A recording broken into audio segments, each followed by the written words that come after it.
अब हम आपको पाकिस्तान सीमा पर बर्फ के नीचे तैनात भारत की स्नाइपर ब्रिगेड से मिलवाएंगे। ये वो ब्रिगेड है जो बर्फ के नीचे घात लगाकर बैठी रहती है और समय आने पर बर्फ को चीरते हुए दुश्मन के सामने उनकी मौत बनकर खड़ी हो जाती है।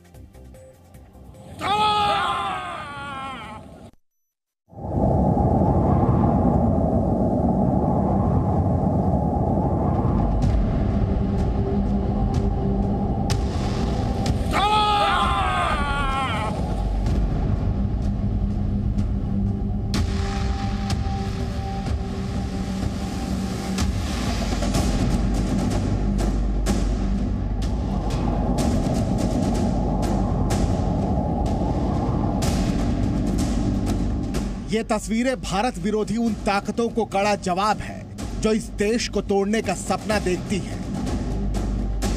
भारत के पास दुनिया की चौथी सबसे बड़ी सेना है, लेकिन इस सेना के जवानों के पास वो शौर्य और साहस है जो आपको दुनिया में कहीं दिखाई नहीं देगा। इनके हाथ देश की रक्षा के लिए भी उठते हैं और देश के गौरव के लिए भी। भारत माता की जय! भारत माता की जय! भारत माता की जय! एलओसी पर स्थित बीएसएफ की फॉरवर्ड लोकेशन पर स्थित ये पोस्ट भी बाकी दूसरे पोस्टों की तरह इस वक्त बर्फ से पूरी तरीके से ढकी हुई है। एलओसी के इलाके काफी ऊंचे नीचे और गहरी खाइयों वाले हैं और ऐसे में एक चूक जानलेवा हो सकती है। पेट्रोलिंग के लिए निकली बीएसएफ की टीम को इस बात का ध्यान रखना होगा कि उनसे कोई चूक ना हो और ऐसे में बीएसएफ के जवान एक दूसरे से अपने आप को रस्सियों से बांध करके चलते हैं ताकि किसी एक जवान का पैर फिसले भी तो दूसरे साथी उसे बचा सकें और ऐसे में लगातार एलओसी के इलाकों पर दुश्मन पर नजर रखी जाती है। ये जब सैल्यूट करते हैं तब ये सिर्फ इस देश के जाबाज सैनिक नहीं होते, बल्कि ये इस देश के सच्चे नागरिक होने का परिचय भी देते हैं।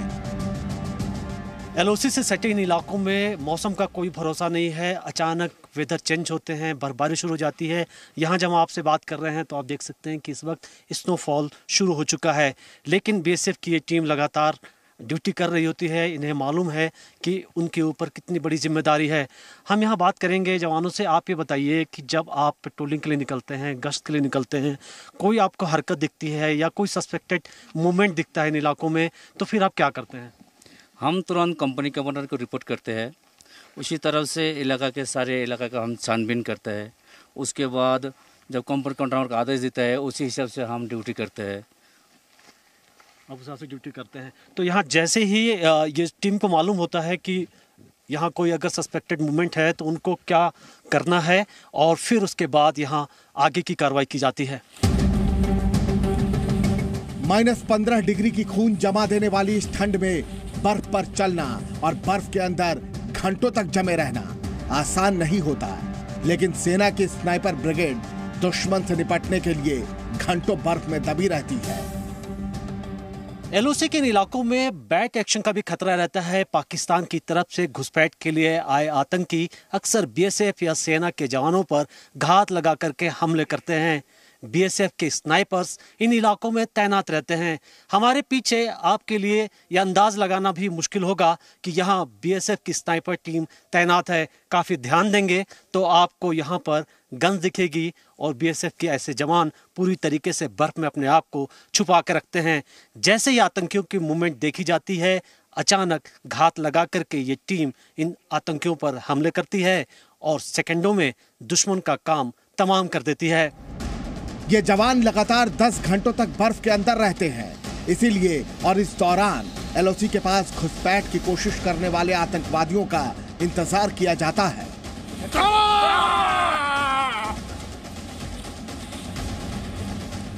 घंटों तक आप इस तरीके से बर्फ के बीच में छुपे होते हैं, बैठे होते हैं। हमें यहाँ देख करके काफ़ी ठंड लग रही है। आपको ठंड नहीं लगती क्या? सर, हमारे को इसी तरह का अच्छी प्रशिक्षण दिया जाते हैं। इस प्रशिक्षण के दौरान हम 8 से 10 घंटे तक हमारे को कोई दिक्कत नहीं आता। इस बर्फीले इलाके में हमारे को इसी तरह का ट्रेनिंग दिया जाती है, इसलिए हमारा कोई परेशानी नहीं है। 8 से 10 घंटे, 10 से 20 घंटे तक हम इसी तरीके से हम रह सकते हैं। बर्फ से अपने आप को छुपाव करते हैं, उसी तरीके से हम ड्रेस पहनते हैं। अगले दुश्मन को हमारे को अंदाज़ा नहीं लग सकते ये कहाँ पे रहते हैं। इसलिए हम अपने आप को छिपाव करने के लिए बर्फ के अंदर घुस करके अपना अम्बुश लगा करके घात लगा करके दुश्मन के ऊपर अटैक करते हैं। आप ये बताइए कि किस तरीके से आप अपने जवानों को मोटिवेट करते हैं, क्योंकि यहाँ पर काफ़ी विषम हालात हैं। जी, जैसा कि आप देख पा रहे हैं, अभी आज के मौसम में स्नोफॉल है। यहाँ पर ड्यूटी के दौरान एवलांचेस का डर रहता है और स्नो वाइट का डर रहता है।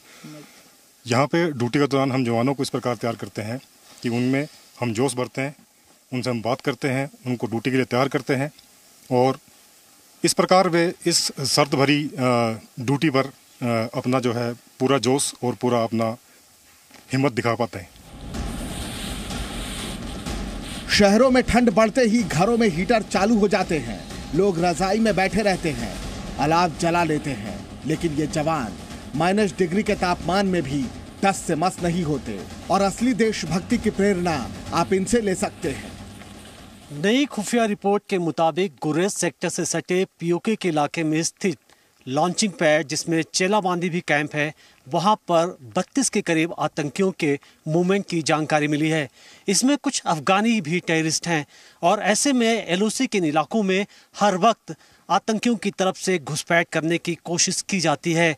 बर्फ में जब ये जवान चल रहे होते हैं तो आतंकियों के मूवमेंट की लगातार नज़र रखते हैं।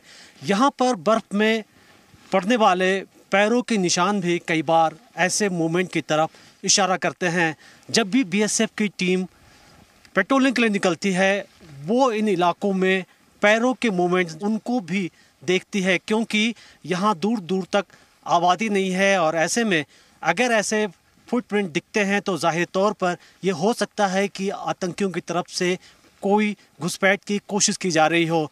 और ऐसी स्थिति में बीएसएफ की टीम अपने दूसरे साथियों को अलर्ट करती है और पूरे इलाके में गहन छानबीन शुरू कर दी जाती है। कैमरामैन दीपेंदु डे के साथ मनीष शुक्ला, जी मीडिया, कश्मीर।